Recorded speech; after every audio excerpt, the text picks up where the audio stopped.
As a freelance graphic designer, Nathan Riley spent most of his days holed up in his modest one-bedroom apartment, absorbed in his work, and rarely gave much thought to the outside world. The apartment wasn't remarkable. Standard beige walls, creaky wooden floors, and a single window that overlooked an uninspiring alleyway. Nathan liked it that way. It was quiet, predictable, and entirely his own. One Monday evening, after wrapping up a particularly long project, Nathan collapsed onto his couch. His laptop still hummed on the coffee table, surrounded by empty coffee mugs and crumpled snack wrappers. Exhausted, he decided to check his emails before calling it a night. Among the usual work correspondence and spam, one email caught his eye. The subject line read, "New recording available." Confused, Nathan clicked on it. The email was from an account he didn't recognize. No text accompanied it, just a single attachment labeled img_1023.mp4. Nathan hesitated for a moment, his cursor hovering over the file. He wasn't expecting any videos, and the lack of context made him uneasy. But his curiosity got the better of him, and he double-clicked. The video opened, revealing a grainy, black and white image. The timestamp in the corner indicated it was recorded the previous night at 3:15 a.m. Nathan's breath caught in his throat as he realized what he was looking at. It was his bedroom. The footage showed Nathan lying in bed, tangled in his blankets, sleeping soundly. The camera seemed to be positioned on his nightstand, angled perfectly to capture his face. Nathan's heart raced. He didn't own a camera. He certainly hadn't set one up in his room. He rewound the video, watching it again and again, trying to make sense of it. The footage seemed harmless at first, just a man sleeping. But as the seconds ticked by, something caught his attention. At the 0:47 mark, a shadow moved across the frame. It wasn't his shadow. Nathan was still asleep, motionless. The shadow was tall and narrow, gliding silently along the wall. Nathan paused the video and leaned closer to the screen. The shadow didn't resemble a person. It was elongated, its edges unnaturally jagged, as if it were flickering like a flame. Feeling a chill crawl up his spine, Nathan replayed the video once more, this time letting it play to the end.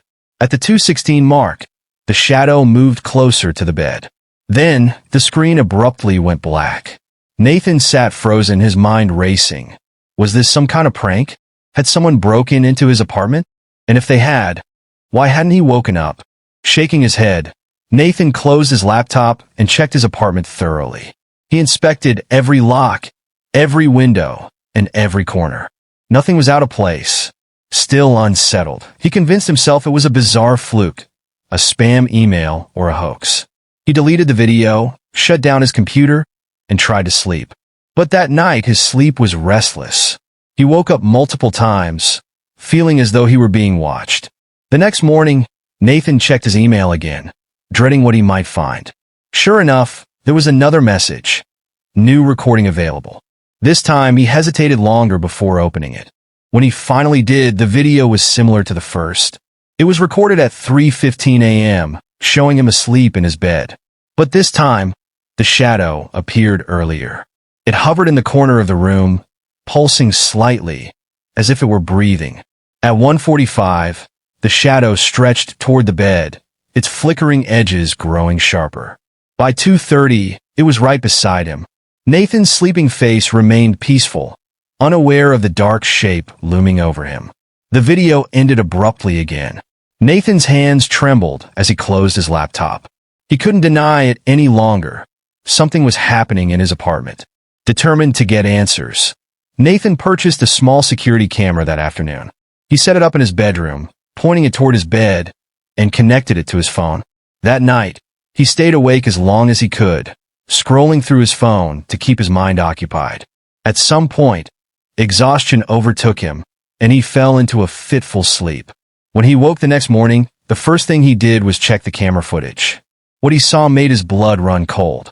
The recording started normally, showing him asleep. But at 3:15 a.m., the shadow appeared again. This time, it wasn't just on the wall. It emerged from the corner, taking on a more defined shape. It was tall, almost humanoid, but its proportions were grotesque. Its arms were too long, its head too narrow. The shadow moved unnaturally, as though its joints were bending the wrong way. At 3:42, the figure leaned over Nathan, its face, or what should have been a face, mere inches from his. And then it turned its head. It looked directly into the camera. Nathan slammed his laptop shut, his chest heaving. He couldn't stay in the apartment any longer. Grabbing a bag, he stuffed it with essentials and left, not bothering to lock the door behind him. He spent the day at a friend's house, explaining what had happened. His friend, skeptical but concerned, suggested calling the police. But Nathan wasn't sure how to explain his situation without sounding insane. Reluctantly, he returned to the apartment that evening, armed with his friend and a baseball bat. Together, they searched the entire space, but there was no sign of anyone, or anything unusual.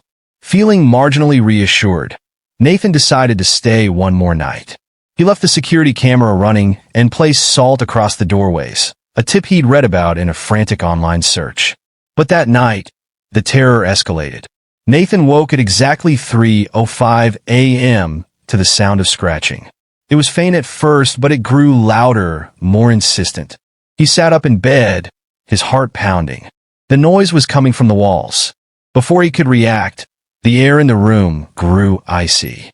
His breath puffed visibly in front of him, and the scratching stopped. The silence was deafening, pressing against his ears. And then a voice. It was low, guttural, and inhuman, whispering from the corner of the room. "Stay with me?" Nathan bolted from the bed and ran for the door, but it wouldn't budge. The handle twisted in his grip, locked tight. The shadow emerged again, this time crawling toward him on the floor. Its movements were jerky, unnatural, and impossibly fast. Nathan screamed, throwing himself against the door until it finally gave way. He ran into the hallway and didn't stop until he was outside, gasping for air. He never returned to the apartment. A week later, he saw a news report. The building's new tenant had been found dead in Nathan's old unit. The cause of death was unclear, but the reporter mentioned strange claw marks on the walls and ceiling. Nathan turned off the TV, his hands shaking. He knew the shadow wasn't finished. It was still there, waiting for its next victim.